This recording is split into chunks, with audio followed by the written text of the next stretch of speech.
Well, all week we have been detailing reports about how Israel is considering military action to take out Iran's nuclear facilities preemptively. But President Obama may have just driven a major wedge between Washington and our closest ally in the Middle East. He was having what he thought was a private discussion with French President Nicolas Sarkozy about Israeli Prime Minister Benjamin Netanyahu. Sarkozy saying, quote, "I can't stand him anymore. He's a liar." President Obama responding, quote, "You may be sick of him, but me, I have to deal with him every day." Leland Vittert, live in Jerusalem with more on this. Leland?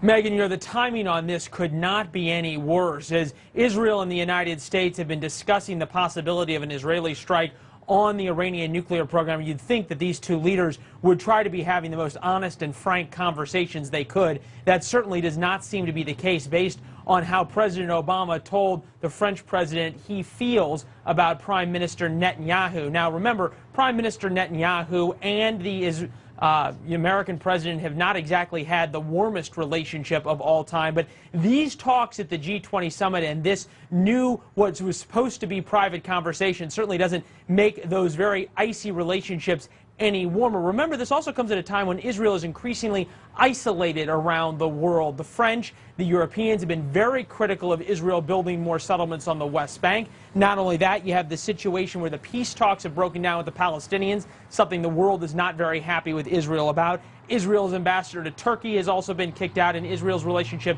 to Egypt's been kicked out. So this is a time when Israel wants as many friends as it can, and this public kind of trash talking, even though it was supposed to be off the record, is pretty embarrassing to Israel. It also comes at the time when the Israelis were having a visit scheduled by the German chancellor. She canceled, saying she didn't want to meet with Prime Minister Netanyahu. So what is the practical implications of this? Who knows? It could be that things get even worse between Jerusalem and Washington, and they want to talk even less. Talk to somebody from the Prime Minister's office today. They're certainly not giving any goodwill to the Americans. They said simply, "We have no comment." Megan, back to you. Leland Vittert, thank you.